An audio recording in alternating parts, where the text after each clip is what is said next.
tujuan yang lebih besar. Tahukah Anda bahwa tujuan dan visi hidup kita akan menentukan cara kita melihat segala sesuatu dan menentukan cara kita mengerjakan segala sesuatu. Apa tujuan hidupmu hari ini? Impact Community Indonesia mengangkat tema tentang tujuan di bulan Januari. Ada istilah gini, kita kerja untuk hidup atau hidup untuk kerja. Yang mana? Kerja untuk hidup atau hidup untuk kerja? Kebanyakan kita, kebanyakan manusia, hidupnya dipimpin oleh dua. Kebutuhan dan keinginan. Kebutuhan dan keinginan. Kita kerja karena kita butuh uang, betul? Kita butuh uang karena kita butuh makan. Kita butuh bayar listrik, bayar telepon, bayar bensin, cicilan rumah, kontrakan, dan lain sebagainya. Kita kerja supaya punya modal buat bayar cicilan, pinjaman bisnis misalnya. Hidup kita didrive kebanyakan karena kebutuhan. Mesti bayar uang sekolah, bayar hutang. Yang kedua, hidup kita kebanyakan dipimpin oleh keinginan. Karena pengen liburan ke Israel bareng Bu Heni. Saya percaya nih 2023 pada nabung nih. Ada baiknya sih punya gembala yang suka ke Israel. Jadi jemaat diajar nabung. Amin. Sebelum ke Eropa, jalan-jalan kemana-mana, ke Israel dulu lah. Amen. Tapi tahun ini saya janji gak pergi sering-sering. Ya, saya sudah ngomong sama suamiku terganteng sedunia. You mau pergi sering-sering, I tidak ikut. Ya, kita tuh senang bawa jemaat ke Tanah Suci. Karena kita tahu banyak orang yang sebenarnya pengen pergi. Kalau gembalanya pergi kan jemaatnya jadi ikut. Amen. Kebanyakan kita dipimpin oleh kebutuhan dan keinginan. Dan kita tahu bahwa keinginan manusia tuh gak ada habisnya. You want more, and you want more. Saya gak pernah lihat orang yang udah kaya bisa bilang, cukup ah. Berikutnya kalau gue bikin pabrik lagi buat nolong orang aja deh. Belum pernah. Saya ketemu orang yang udah kaya banget aja masih doyan duit. Padahal kadang-kadang saya mikir ya, itu duit udah triliunan. Emang habis sampai 7 turunan? Manusia selalu want more and want more. Tapi tahukah Anda kalau tujuan Anda bekerja, tujuan Anda hidup, tujuan Anda berusaha hanya untuk memenuhi kebutuhan hidup Anda dan keinginan Anda yang gak ada habisnya. Guess what? Anda bakal kelelahan, exhausted, stress, burnout, desperate, putus asa. Hidup di bawah tekanan, pressure. Kapan bisa kelar nyicil rumah, bener gak? Saya bisa merasakan perasaan Anda sebagai sesama pencicil rumah ya. Kapan nih kelar bayar gitu kan? Tapi saya ingin Anda punya cara pandang yang lebih besar bahwa kita harus punya tujuan yang lebih besar dari sekedar bekerja untuk memenuhi kebutuhan hidup dan untuk memenuhi keinginan kita. Coba bertanya pada diri Anda hari ini. Why am I doing what I'm doing? Kenapa saya mengerjakan yang saya kerjakan hari ini? Untuk apa? Masa cuma buat duit? Kemarin kami ke Jordan, mengantar jemaat ke Petra. Saya sudah akrab sama tour guide lokalnya, kami ngobrol di bus. Dia bilang gini, Ibu Heni, dia bukan orang Kristen ya, tapi dia curhat sama saya. Ibu Heni, saya capek sekali. Saya kerja tiap hari. Gak ada libur dia bilang. Setelah saya nganter Bu Heni besok ada grup lagi. Selama 2 tahun ini dia bilang setelah pandemi saya kebut kejar terus karena saya selalu khawatir. Meskipun saya capek dia bilang. Saya bilang sama diri saya sendiri. Ingat kalau tiba-tiba pandemi datang lagi kamu gak punya kerjaan. Kamu gak punya uang. Jadi sekarang mumpung kamu bisa kerja, kamu kerja. Jadi dia picu diri dia sendiri, dia tidak pernah liburan, dia tidak pernah day off. Dia kerja terus. Dan dia bilang gini, I'm exhausted. Saya capek Bu Heni. Saya tuh harusnya liburan ke Indonesia. Dia bilang bareng Bu Heni pulang besok kemarin. Tapi saya cancel gara-gara ada tamu lagi dia bilang. And I'm angry with myself. Dia bilang saya marah sama diri saya sendiri. Kenapa saya bisa terima tamu lagi? Kenapa saya gak bisa berkata, udah saya mau liburan. Karena saya sudah capek. Dia bilang gitu. Tapi tiap kali saya bilang saya capek, dia bilang, saya teringat lagi. Hey, you don't know tomorrow. Kamu gak tahu apa yang terjadi besok. Kalau sampai pandemi datang lagi, kamu gak bisa kerja. Kerja mumpung bisa kerja. Jadi dia picu diri dia sendiri. Karena ketakutan akan masa depan. Rupanya kita yang gitu. You worry too much. Terlalu khawatir. Makanya gak heran firman Tuhan ajarin kita. Kekhawatiran sehari, cukup untuk sehari. Enough. Tentu kita harus belajar seperti semut kata firman Tuhan. Yang mengumpulkan di musim panas. Supaya ketika musim dingin kita gak bisa kerja. Ketika masa sulit semua serba sedikit. Kita masih punya cadangan. Tetapi kita juga harus bijaksana dengan hidup kita. Anda kalau kerja terus gak ada istirahatnya. Anda akan mati muda. At the end harta Anda buat apa? Heran orang kerja udah kayak kuda. Begitu tua sakit jantung lah. Kolesterol lah. Kaki udah gak bisa jalan lah. Sorry ya. Banyak anak muda bilang gini. Ke Israel tunggu tua. Ngapain muda-muda ke Israel? Gue kasih tahu jangan nyusahin gue. Di atas 65 tahun, you have to come with your children. Saya bilang sama Pak Gary, ente jangan jadiin saya ini ya. Apa tuh yang ngangkat-ngangkat poter. Gue kagak kuat ngangkatin koper orang. Gue ada sakit pinggang. Nothing I can lift up more than 10 kilos. Ini aja udah maksa. Pulang-pulang encok. Saya bilang, mumpung masih muda Anda masih kuat. Nikmati hidup Anda. Makan yang Anda bisa makan. Ada duit juga bahasa Chinese-nya meyoyong. Benar nggak? Udah kolesterol makan babi nggak boleh, durian nggak boleh, kambing nggak boleh. Itu yang hao Xi Jinping kata orang. Justru kita mesti nikmati hidup kita. Jangan kerja. Gak ada habisnya. Dia bilang gini sama saya. Duit saya udah banyak Bu Heni. Saya udah bisa beli mobil. Saya udah bisa beli apartemen. Di Jordan loh. Dia bilang, duitnya banyak. Karena saya kerja terus. Tapi saya gak istirahat. Mau ketemu mama saya aja yang saya sayang. Dia bilang gak ada waktu. Saya bilang gini. You have to have a purpose. Greater than money. Sama hari ini saya mau ngomong sama Anda. Tujuan hidup kita yang lebih besar daripada uang itu apa? Itu yang akan membuat hidup kita lebih semangat. Kita kerja tuh gak capek. Efesus 2 ayat 10, baca sama-sama. Karena kita ini buatan Allah. Diciptakan dalam Kristus Yesus sama-sama. Untuk melakukan pekerjaan baik yang dipersiapkan Allah sebelumnya. Ia mau supaya kita hidup di dalamnya. Amazing kata firman Tuhan. Bahwa Tuhan sudah mempersiapkan suatu pekerjaan baik untuk kita. Tuhan sudah siapin sebelumnya. Berarti Tuhan sudah punya desain atau purpose atau rencana buat hidup kita masing-masing. Amen. Katakan kanan kirimu, gini-gini gue lahir dengan tujuan Tuhan dalam hidup gue. Amen. Gini-gini kita punya tujuan Tuhan, kita didesain sama Tuhan. Tuhan sudah mempersiapkan suatu pekerjaan baik bagi setiap kita. Dan dikatakan gini, Tuhan mau kita hidup di dalamnya. Apakah hari ini Anda tahu pekerjaan baik apa yang Tuhan sudah persiapkan bagi Anda?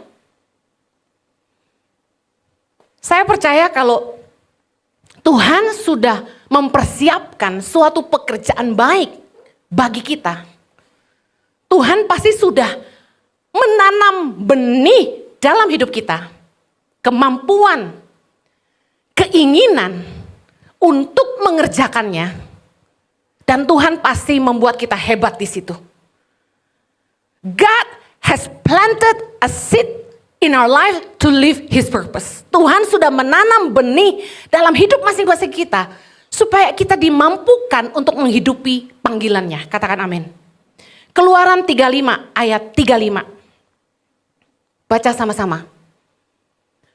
Keluaran 35, 321. Ia telah memenuhi mereka dengan keahlian untuk membuat segala macam pekerjaan seorang tukang, pekerjaan seorang ahli, pekerjaan seorang yang membuat tenunan yang berwarna-warna dari kain ungu tua, ungu muda, kain kirbizi dan lenan halus, dan pekerjaan seorang tukang tenun, yakni sebagai pelaksana segala macam pekerjaan dan perancang segala sesuatu. Wow.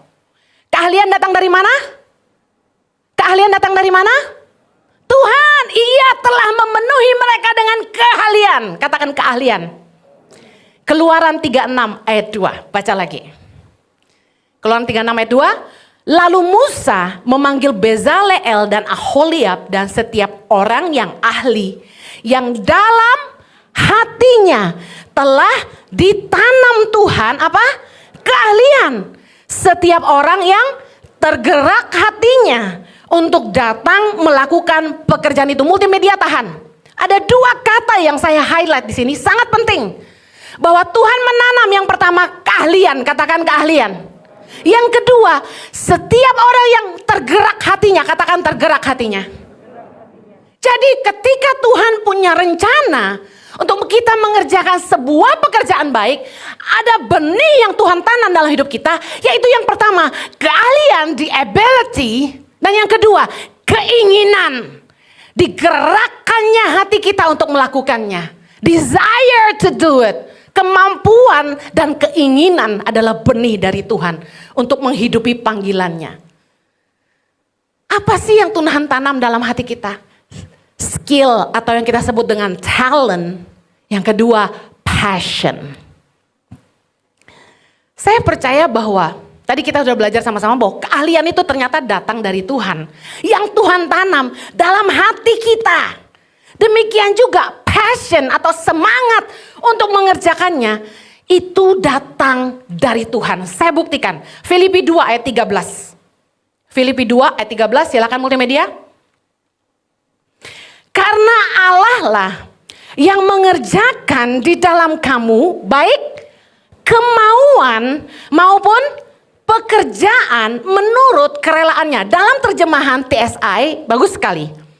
Karena Allah lah yang memberikan keinginan bahkan kemampuan kepada kita masing-masing untuk melakukan hal-hal yang menyenangkan hatinya, yaitu hal-hal yang Dia desain buat kita.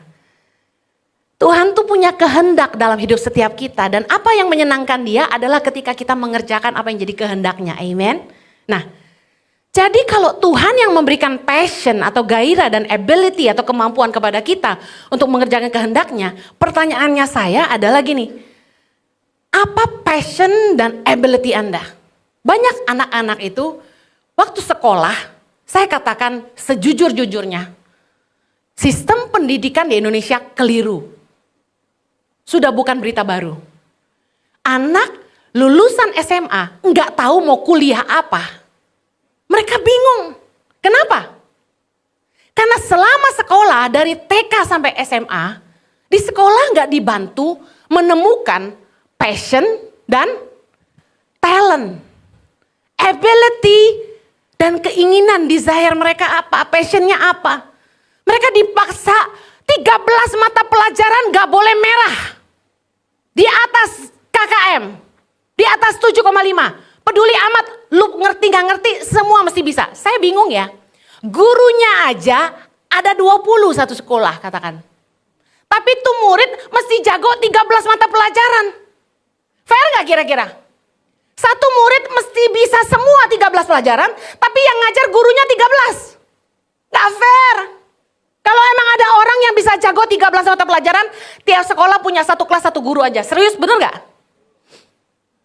Kita maksa anak kita. Kenapa rapot merah? Nih siapa nih yang suka marahin anaknya kalau rapotnya merah? Nih, baharui pikiranmu. Anda aja sekolah, Anda tahu susah gak? Saya kasih tahu, kenapa anak-anak itu ada yang pintar menurut akademis, ada yang enggak.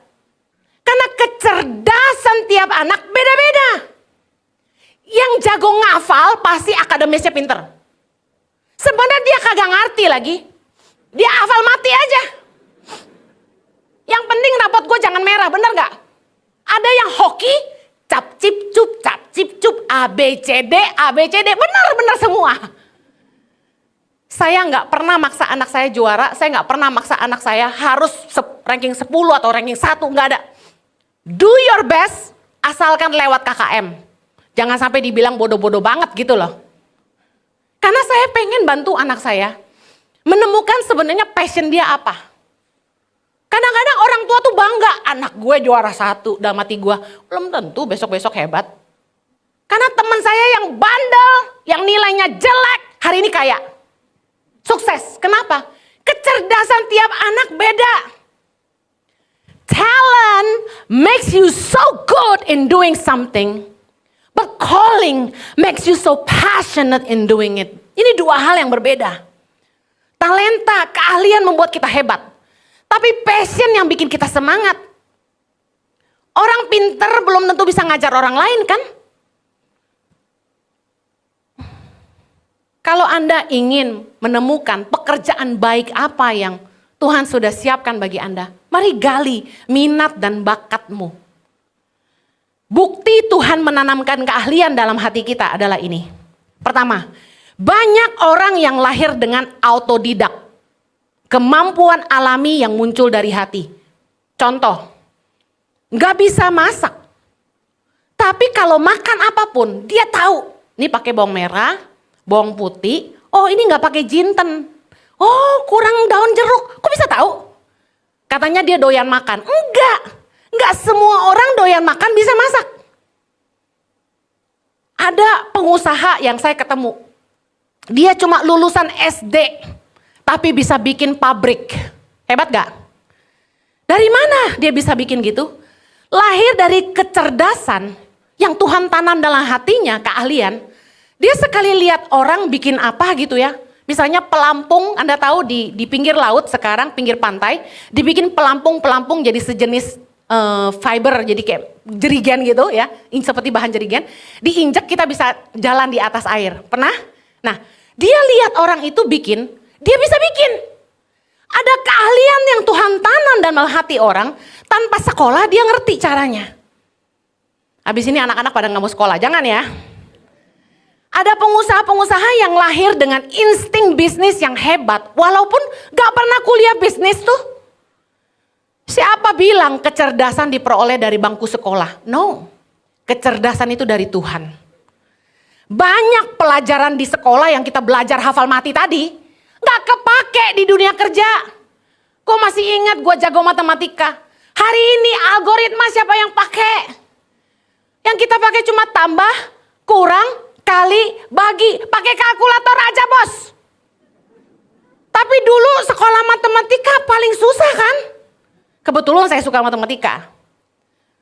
Nah, banyak orang yang akhirnya menemukan mereka bisa sukses di bidang-bidang yang gak sama dengan mata kuliah yang dulu mereka ambil. Bener gak? S1 pertanian, dagang. Ada yang jadi dokter, mau pulang Indonesia bisnis. Lah, ngapain lu capek-capek sekolah dokter? Mahal lagi. Iseng aja Ci, oh iya ya gak apa-apa. Pengkhotbah 3 ayat 22a, keren. Aku melihat bahwa tidak ada yang lebih baik bagi manusia daripada apa? Bergembira dalam pekerjaannya. Sebab itu adalah bagiannya. Apa yang firman Tuhan mau ajarin kita? Bahwa dalam bekerja, whatever things you do now, Anda harus mencintai pekerjaan Anda. You have to be happy.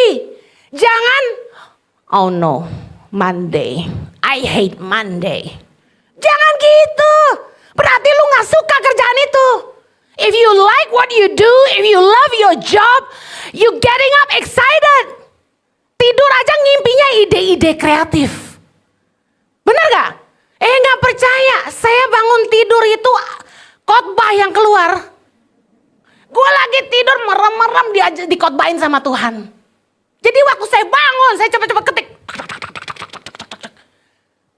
Kalau kita mencintai apa yang kita kerjakan, tidur pun ngimpinya ide. Kreatif. Orang yang mencintai pekerjaannya cenderung kreatif. Banyak ide gak habis-habis. Excited. Seneng, berangkat kerja tuh, yeah, I'm gonna do this. Bahkan terasa gini, aduh waktu kok kurang ya 24 jam, gitu. It feels like, hah, Sunday lagi, yay, gitu. Keren kan firman Tuhan ya? Paling enggak kasih tahu anak Anda, kamu harus cari kerja yang kamu suka. Udah, biarpun duitnya gak seberapa, yang penting lu happy. Soalnya apa? Sehari kita kerja 9-10 jam. Hidup kita paling banyak habis di dunia kerja. If you don't like your job, it's gonna be like hell. Kalau Anda gak suka pekerjaan Anda tersiksa. Anda tertekan. Ada yang bilang sama saya anak muda, Ci, saya gak suka kerjaan saya, tapi gajinya gede. Tiap hari saya kerja, saya stres. Saya bilang, lu banyak duit cepet mati buat apa lu? Orang yang menghidupi passion dan keahliannya pasti akan jadi hebat di situ. Dia akan kaya dengan ide, terus dinamis dan optimis. Saya mau akhiri. Tuhan punya tujuan untuk benih yang dia tanam. Yaitu passion, gairah, dan keahlian yang dia tanam dalam hidup kita. Apa tujuan Tuhan? Yang pertama, Tuhan memberikan benih dalam hidup kita. Supaya kita itu bisa berguna bagi kerajaan sorga. Supaya kita bisa jadi alat bagi kerajaan sorga. Yohanes 17 ayat yang keempat. Kita baca sama-sama. Aku telah mempermuliakan engkau di bumi dengan jalan mengerjakan pekerjaan yang engkau berikan kepadaku untuk melakukannya. Listen, pakai pekerjaanmu, pakai usahamu untuk mempermuliakan Tuhan di bumi. Amen. Yesus berkata, aku telah mempermuliakan engkau Bapaknya di bumi. Dengan jalan menyelesaikan pekerjaan yang engkau berikan kepadaku untuk melakukannya. Apakah hari ini Tuhan dipermuliakan dalam pekerjaanmu? Harusnya selama kita hidup di dunia ini, kita pakai benar-benar benih yang Tuhan tanam untuk mempermuliakan Bapa. Bicara soal bekerja untuk kerajaan sorga, mempermuliakan Tuhan dalam hidup kita, tidak selalu harus menguntungkan kita secara materi. Tapi saya percaya orang-orang yang mencintai Tuhan gak akan hitung-hitungan. Mereka akan pakai keahlian yang Tuhan tanam dalam hidupnya untuk kemuliaan Tuhan. Contoh, gereja ICI ini kan baru buka. Kami gak punya tim dekorasi. Sedih dah.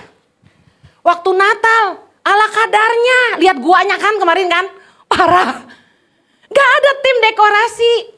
Saya lihat di gereja orang bagus-bagus tiap bulan temanya. Tapi masalahnya tiap kali orang datang ke saya, gak ada yang bisa dekorasi.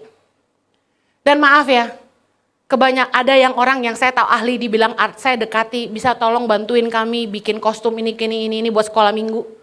Mahal. Heran gua, kan sudah diberkati ya kan di pekerjaan, udah diberkati di bisnis. Kenapa giliran pelayanan cari untung aja gitu loh? Firman Tuhan mengajar kita, ada benih yang memang harus kita tabur. Ada roti yang untuk kita makan, benar gak? 2 Korintus 9 ayat 10, ia yang menyediakan benih bagi penabur dan roti untuk dimakan. Ia juga akan menyediakan benih bagi kamu, ingat benih bagi dalam kita, dan melipat gandakannya dan menumbuhkan buah-buah kebenaranmu. Mari jadi berkat buat pekerjaan Tuhan. Jangan cari untung aja dalam pelayanan. Contoh lagi, pelayanan tuh gak cuma di mimbar, di asyir. Yuk bantu orang keluar dari kemiskinan, bantu saya mikir yuk. Tuhan bilang sama saya, Henny keluarkan orang dari kemiskinan. Saya pusing, tadi Anda lihat video. Gerobak sampah, bagus gak? Itu ide saya. Saya bilang sama si Mison, anak saya dari Papua. Mison, jangan bagi sembako terus. Makan seminggu habis. Bantu mereka supaya mereka mandiri, berdiri di atas kaki mereka sendiri. Cari tahu, gerobak mereka rusak gak? Mereka nyewa gak tuh gerobak? Kita bikinin. 1 gerobak berapa juta? Mahal loh. Kita kasih cuma-cuma. Saya bilang bikin yang bagus. Satu hari saya jalan, saya lihat tukang sampah. Angkat gerobak tuh gini. Setengah mati, rodanya 2 berat lagi. Pernah lihat kan? Saya bilang, kenapa gak pakai roda 3? Jadi tinggal dorong. Saya bilang sama anak saya, cari. Saya desain, bikin. Pikirin kita bisa bantu orang keluar dari kemiskinan. Gimana caranya? Itu pelayanan, itu benih. Seharusnya yang bantu saya mikirin kayak beginian tuh pengusaha. Anda kan kaya ide. Saya gak punya ide-ide bisnis karena saya bukan pedagang. Harusnya kalau orang tuh jago bisnis, dia bisa pakai keahlian itu untuk bangunin bisnis buat orang lain.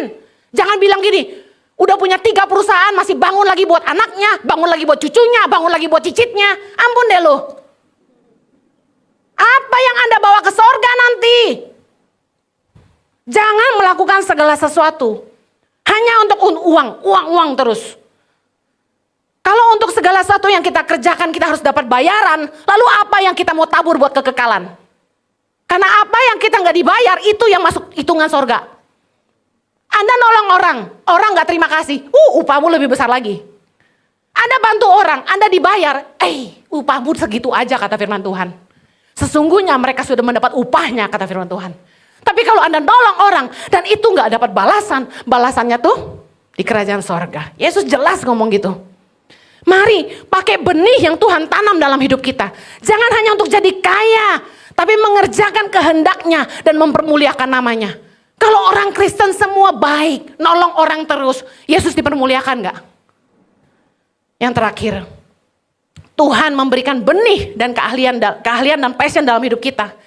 Supaya kita bisa menghidupi diri kita sendiri dan jadi berguna untuk sesama. Efesus 4 ayat 28, sama-sama.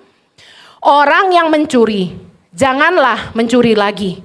Tetapi baiklah ia bekerja keras dan melakukan pekerjaan yang baik dengan tangannya sendiri supaya ia dapat membagikan sesuatu kepada orang yang berkekurangan. Kita harus bekerja untuk hidup, bukan mencuri untuk hidup.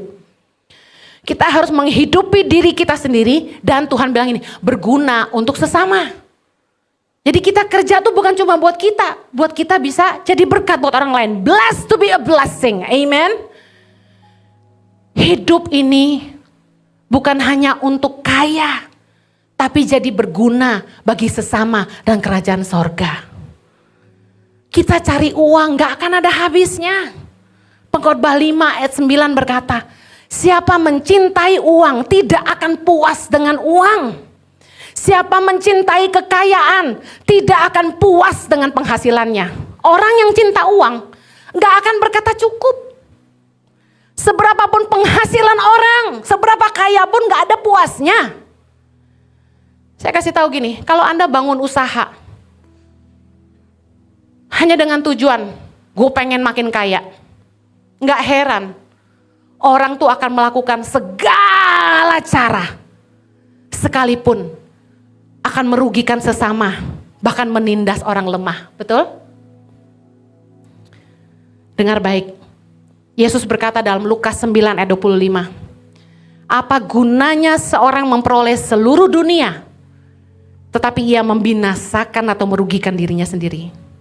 Saya sedih lihat orang tuh gak ada puasnya. Berapa banyak temen tega makan temen. Saudara tega nipu saudara. Bukankah Yudas menjual Yesus hanya untuk 30 keping uang perak? Kurang hebat apa Yesus? Masa gagal memuridkan? Tidak. Semua keputusan hati orang. Amen. Kita semua udah dengar khotbah berapa ribu kali.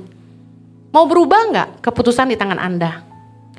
Kenapa sih orang tuh bisa jahat sama orang? Saya lihat cuma satu, keserakahan dan cinta uang.